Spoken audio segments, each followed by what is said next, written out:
Hello, காலை வணக்கம். இந்த பியூட்டிஃபுல் வியூவோட இந்த சண்டேவை நம்ம ஸ்டார்ட் பண்ணலாம். ஹாப்பி சண்டே எல்லாருக்கும். எங்கள் வீட்டில் நாங்கள் இன்றைக்கி பிரியாணி பண்ண போகிறோம். பசங்களுக்கு பிடிச்சது, அதே மாதிரி நீங்களும் உங்களுக்கு பிடிச்சதை சமைச்சு சாப்பிட்டு நீங்கள் இந்த சண்டேவை என்ஜாய் பண்ணுங்கள். வாங்க, எங்கள் வீட்டில் பிரியாணி நாங்கள் எப்படி பண்ணுவோங்கிறத காமிக்கிறேன்.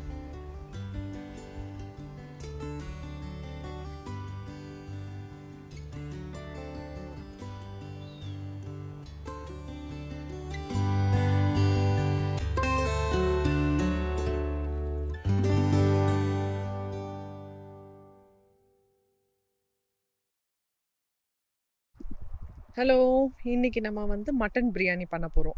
இந்த மட்டன் பிரியாணி பார்த்திங்கன்னா, இந்த மட்டன் 800 கிராம்ஸ் எடுத்து வச்சுருக்கோம். ஸோ அதுக்கு 3 டீஸ்பூன் சால்ட்டு,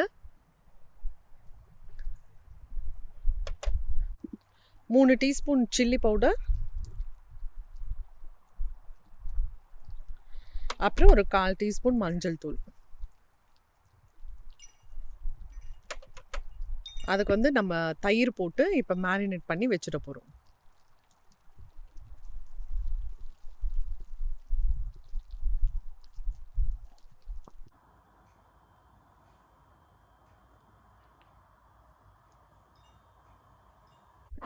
இப்போ பார்த்தீங்கன்னா, இந்த மட்டன் நல்லா தயிர் போட்டிருக்கோம் பார்த்தீங்கன்னா, நல்லா ஊறிடுச்சு. ஸோ இப்போ பிரியாணி ஸ்டார்ட் பண்ண ஆரம்பிச்சிடலாம்.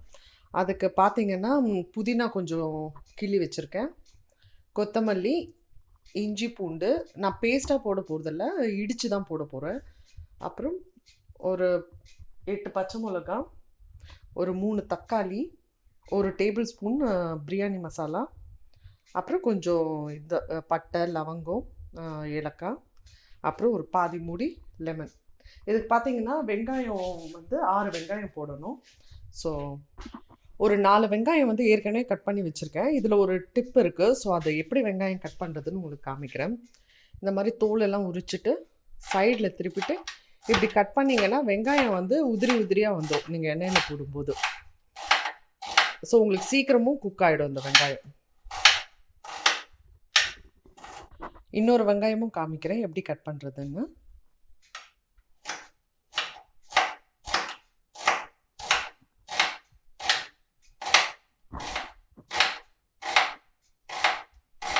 இது ஈஸியாகவும் இருக்கும், உங்களுக்கு நல்ல கிரேவியாகவும் வரும் இது. இப்போ இந்த பட்டை, லவங்கம், ஏலக்காவெல்லாம் இடித்து வச்சுக்க போகிறோம்.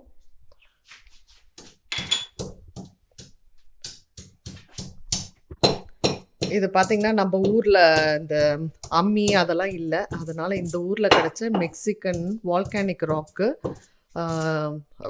ராக்கில் பண்ணது இது. ஸோ இது நல்லா அரைக்கும். இந்த அளவுக்கு இடித்தா போதும். ஸோ இதை இடித்து தனியாக எடுத்து வச்சுக்கலாம். இப்போ இஞ்சி பூண்டை இதிலேயே இடிச்சுக்கலாம். ஃபஸ்ட்டு இஞ்சி இடித்து தனியாக வச்சுட்டு அதுக்கப்புறம் பூண்டு இதோட ஆட் பண்ணிக்கலாம். இப்போ இஞ்சி இடிச்சுக்கலாம்.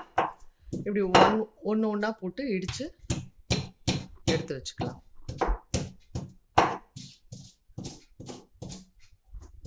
இப்போ பார்த்தீங்கன்னா இஞ்சி நல்லா இடித்தாச்சு. ஸோ இப்போ இதை எடுத்து வச்சுட்டு நெக்ஸ்ட்டு பூண்டு இது பண்ணணும். இப்போ நம்ம பூண்டு அரைச்சிக்கலாம். கொஞ்சம் கொஞ்சமாக போட்டு தான் இடிக்கணும். இப்போ பார்த்தீங்கன்னா பூண்டும் ரெடி ஆகிடுச்சு. ஸோ இதை எடுத்து வச்சிடலாம். நான் உங்களுக்கு இது 3/4 கிலோ கறிக்கு 2 முழு பூண்டு அதை எடுத்துக்கிட்டு அதே அளவுக்கு இஞ்சும் எடுத்து நசுக்கி வச்சுருக்கோம். இந்த அளவெல்லாம் பார்த்தீங்கன்னா இந்த மாதிரி 3 கப்பு ரைஸுக்கு, இந்த மாதிரி 3 கப்பு ரைஸுக்கு 3/4 கிலோ மட்டன், அப்புறம் 2 முழு பூண்டு, அதுக்கு ஈக்குவலாக இஞ்சி, இதுதான் ரேஷியோ. ஸோ இப்போ பிரியாணி பண்ண ஆரம்பிச்சிடலாம். ஸோ இந்த அளவு கரண்டி, ஒரு 2 குழி கரண்டி அளவு எண்ணெய் ஊற்றிருக்கேன். இப்போ இந்த ட்ரை ஸ்பைசஸ் எல்லாம் போடணும். ஸோ இது நல்லா புரிஞ்சிடுச்சு. இப்போ வெங்காயம் ஆட் பண்ணிக்கலாம். ஸோ இந்த வெங்காயம் கொஞ்சம் நல்லா குக் ஆகணும், அது வரைக்கும் வதக்கிக்கலாம். அந்த மாதிரி கட் பண்ணதுனால பார்த்தீங்கன்னா அப்படியே எல்லாம் உதிரி உதிரியாக வந்துருச்சு. ஸோ இதுதான் கிரேவிக்கெல்லாம் நல்லாயிருக்கும். இப்போ இந்த டைமில் பச்சை மிளகாவை ஆட் பண்ணணும்.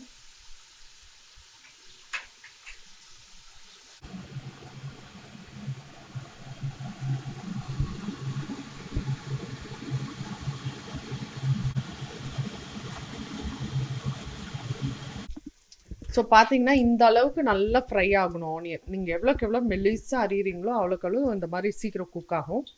ஒரு 5 நிமிஷமாக குக் பண்ணிகிட்ருக்கோம். ஸோ இந்த டைமில் சால்ட் ஆட் பண்ணும். நீங்கள் முன்னாடியே ஆட் பண்ணிட்டீங்கன்னா அது ஒரு மாதிரி சாஃப்ட் ஆகிடும். ஸோ இந்த ஸ்டேஜில் தான் நீங்கள் வந்து சால்ட்டை போட்டிங்கன்னா கரெக்டாக இருக்கும். 1 டீஸ்பூன் ஆட் பண்ணும் பார்த்தீங்களா சால்ட்டு. ஸோ இப்போ அந்த பச்சை மிளகாவும் இதோடு சேர்ந்து நல்லா வெந்துருச்சு இந்த ஆனியனோடு சேர்ந்து. இப்போ வந்து பூண்டு போட போகிறோம். நம்ம பூண்டு தனியாக அரைச்சி வச்சுருக்கோம்ல, அந்த பூண்டை போட்டு அந்த பச்சை வாசனை போகிற வரைக்கும் கொஞ்சம் வதக்கணும்.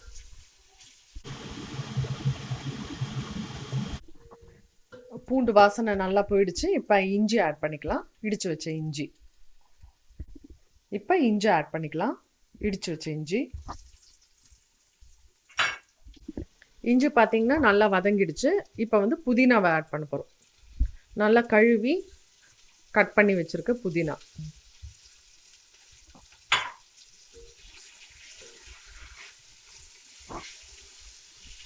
இதில் மெயின் வேலைன்னு பார்த்தீங்கன்னா இந்த ஆனியனை ஃப்ரை பண்ணுறது தான். புதினா போட்டு நல்ல வாசனை. புதினா வதங்கிடுச்சு. இப்போ வந்து தக்காளி ஆட் பண்ண போகிறோம். 3 தக்காளி கட் பண்ணி வச்சுருக்கோம். 3 தக்காளியை ஆட் பண்ணுறோம். இப்போ தக்காளி வதங்கிட்டு இருக்கு. இப்போ லெமனை வந்து புழிஞ்சு போட்டுடலாம்.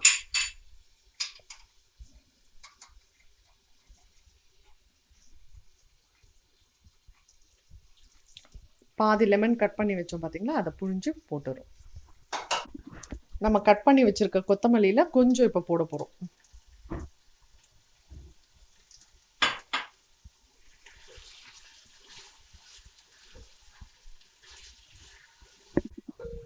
இப்போ வந்து கறி எடுத்து போட்டுடலாம்.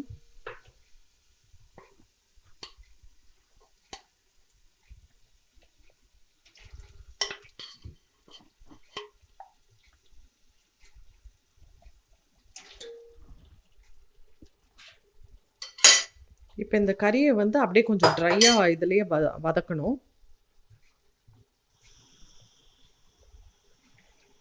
அது ஏன் பண்ணுறோன்னு பார்த்தீங்கன்னா கொஞ்சம் வெளியில் குக் ஆகி அப்படியே அந்த வாசனைலாம் வந்து இதுவாகும்.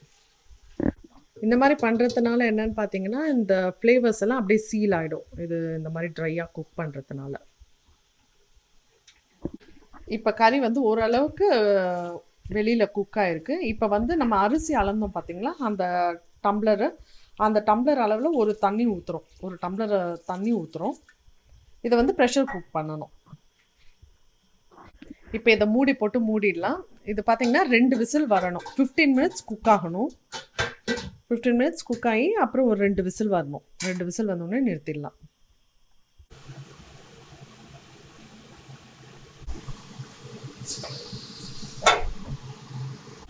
இந்த கறி வேகிற டைமில் நம்ம அரிசியை நல்லா 3 டம்ளர் கழுவி இப்போ தண்ணி போட்டு ஊற வச்சுருக்கோம். இப்போ கறி வெந்த உடனே அரிசியை போட்டுற வேண்டியது தான்.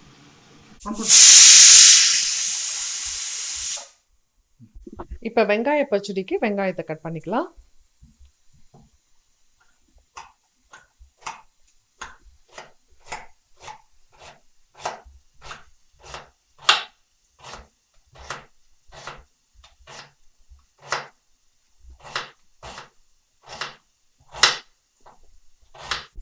இப்போ பச்சை மிளகா கட் பண்ணிக்கலாம் தயிர் பச்சடிக்கு. இது ஸ்லிப் பண்ணிவிட்டு உள்ளே இருக்கிற அந்த சீட்ஸ் எல்லாம் எடுத்துட்டிங்கன்னா அந்த பசங்க சாப்பிடும்போது காரமாக இருக்காது, அந்த அளவுக்கு காரமாக இருக்காது. ஸோ இந்த மாதிரி சீட்ஸ் எடுத்துருங்க.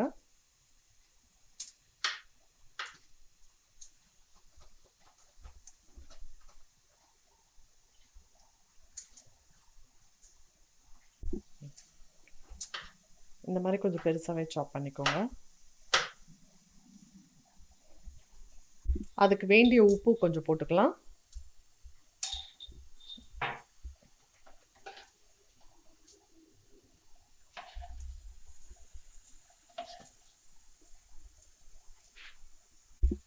தயிரை போட்டு நல்லா மிக்ஸ் பண்ணிவிட்டு கொத்தமல்லி,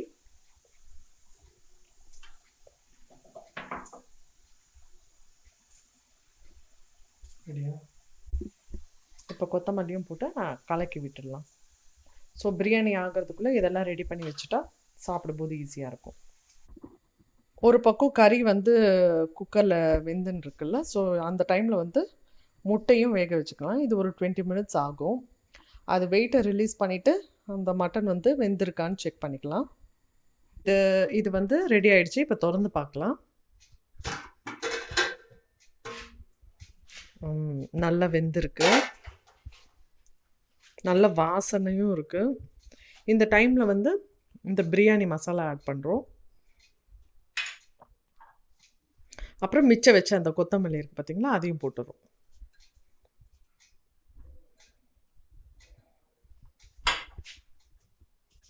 இப்போ பார்த்தீங்கன்னா இதில் வந்து 3 டம்ளர் தண்ணி இருக்கும்னு நினைக்கிறேன். நம்ம 3 கப்பு அரிசி ஊற வச்சுருக்கோம்.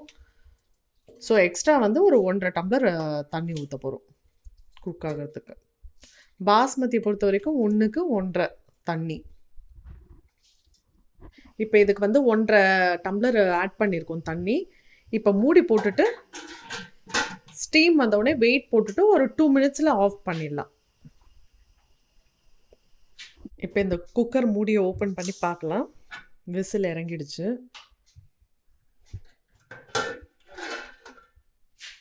வாவ், அரிசி ரொம்ப நல்லா வெந்திருக்கு. நான் உங்ககிட்ட சொல்ல மறந்துட்டேன், அரிசி போடும்போதே 3 டீஸ்பூன் உப்பு போட்டுட்டேன். ஸோ அதனால் ஒரு கப் ரைஸுக்கு 1 டீஸ்பூன் உப்பு, அதுதான் கணக்கு.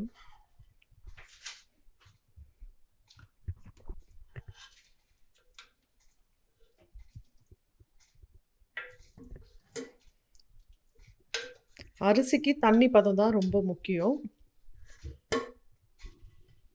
இது எப்படி உதிரி உதிரியாக வந்திருக்கு பார்த்தீங்கன்னா.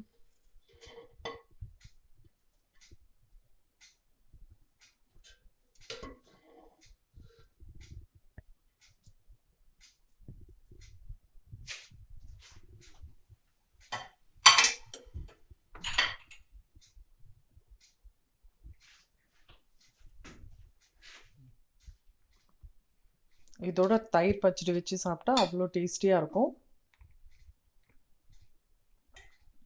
நான் சொன்ன ரேஷியோவில் ட்ரை பண்ணி பாருங்கள் மட்டன் பிரியாணி. தேங்க்யூ.